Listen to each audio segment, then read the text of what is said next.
Hi there, my name is Michael Savage and I'm going to change the oil on my 2014 Kia Sorento.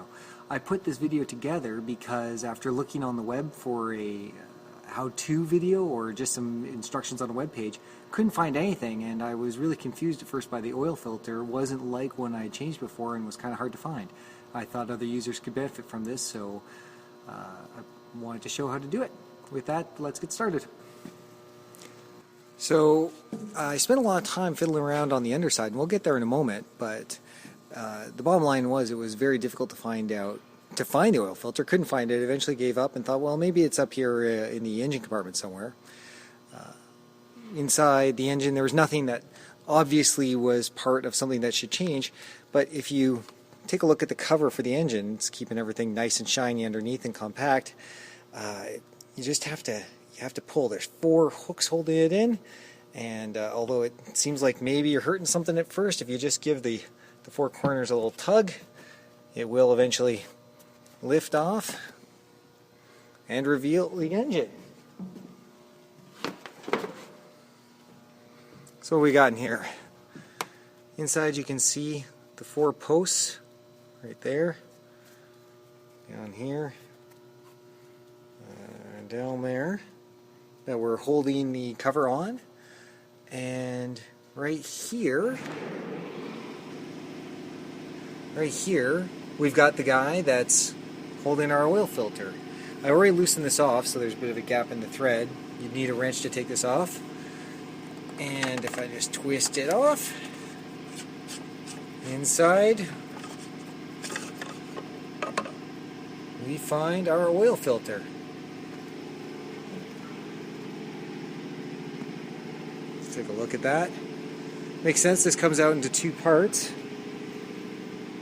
What you'll be left with to replace is this inside the cap. So we can just take our old filter.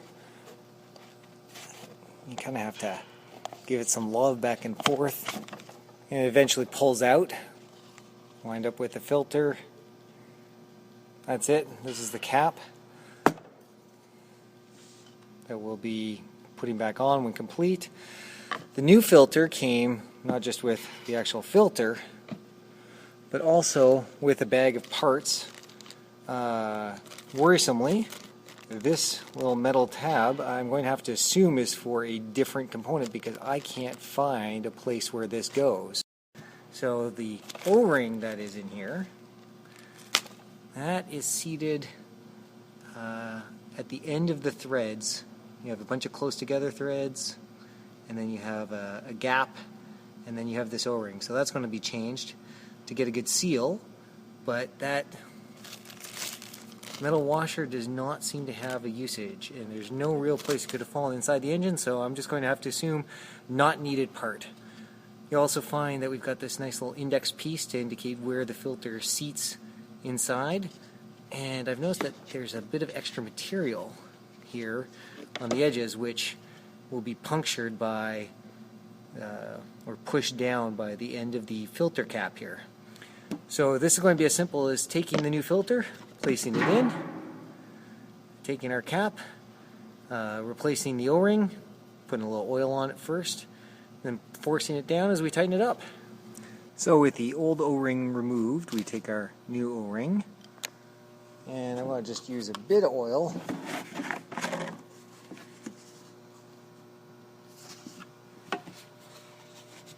Just get a little bit of oil on my finger here, my thumb.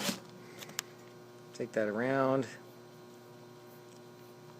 coat that up, make sure it slides on a little better, and with that I'm going to work it on so it fits in the same groove where it was before. These things I was worried about putting them on, but they're actually really nice and stretchy, and they form a good, they go on right where you expect them to go.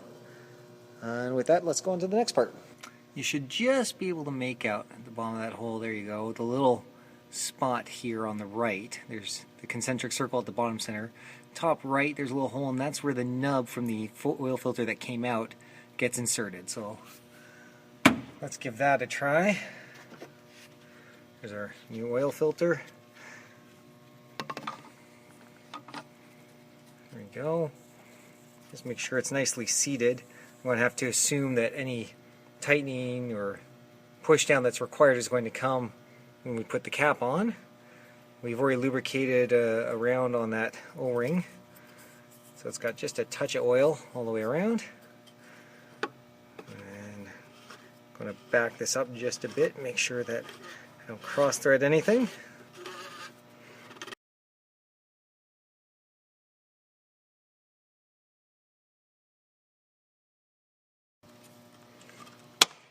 Alright, so I had to actually apply a lot more force to punch through that initial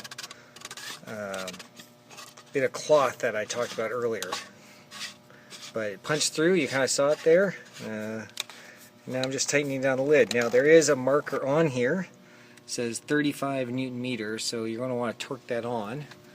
One final note here, I noticed just as I tighten it up, I mean, first of all, you can see when you've actually tightened up the full height, just because the two pieces of plastic mesh. But I also noticed as I was tightening it, there was a white witness mark on both sides of the oil filter, and mine tightened up just to the right torque when I lined those up. So I assume that's from the factory, and they probably line up every time you tighten the thing up.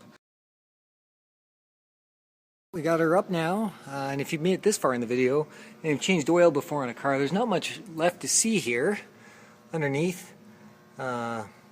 Really nice layout actually of the vehicle generally, with lots of parts protected right where they should be protected. Come far forward enough, you'll find the oil pan with its bolt right there. It's 17 millimeters. Throw that on there, and we're just going to loosen it off. I'm going to have to break it. Can't hold the phone and do the filming, so we'll be back after I break the bolt. Alright, bolt's broken. You can see it's starting to just get a bit of oil dripping out. Let's loosen this thing off. It's still warm, despite all the time I took figuring out where the filter was.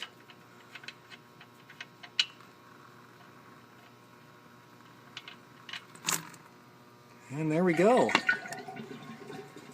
So I'll let that drain out and we'll come back. You know, even as I was talking about that spare part in the bag, a thought occurred in the back of my mind, what if this is for something to do with the drain pan? And indeed, it looks like that's what it is. So here's the plug that came out, and I'm not capable of doing these two things at the same time, but if you look, we want to get a good view there. It may not focus.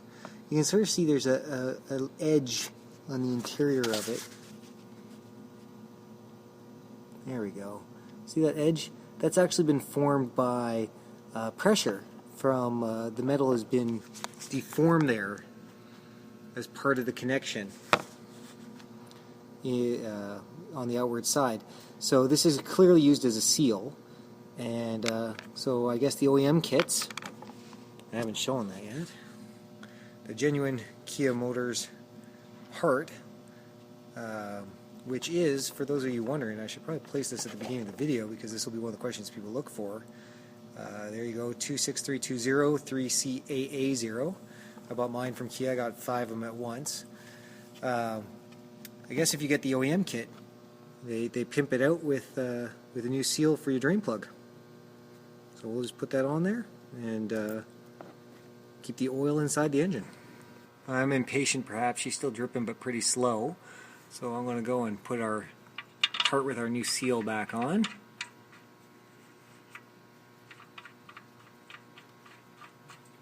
And I'll go and grab our wrench, and put some German torque on that till it's good and tight. And as soon as that's done, I will be lowering the car back down, and then we'll fill it with oil. Now to the question of oil. Since I started changing my own oil, I've discovered that more people have more opinions about oil and minor variations than I ever thought possible. And I'm not discounting what they have to say, but I'm never going to weed through it all. I basically go to the instruction manual for the vehicle, and you can see here API service SM or ILSAC GF4 or above. And what we have here is for 5W30, which I'll come back to that in a second. But you come down the requirements for this oil, and there we are for the ILSAC GF5 and API SN. So it exceeds both the standards of the manual, so I'm happy with this oil. I wait till stuff goes on sale, Canadian Tire or Walmart, and I pick it up for when I actually need to do an oil change. More confusing, at least for us Canadians, is the choice of 5W20 or 5W30. What does this mean in the brackets? I don't know, but I called the dealership and they said 5W30. And if we go over to the car itself, where our oil fill is, right? Lighting's probably not sufficient. There it is on a 5W30, so I'm going with that. I've also written Kia for their official answer, but this will do in the interim. So we're going to fill it up with the quantity, which you can also find in the back of the manual, but we'll fill it up till the indicator, that's a rough amount, and for 3.3, 5.7 liters, and once we have it mostly there, we'll start the car, make sure the oil filter gets filled, and then top it up.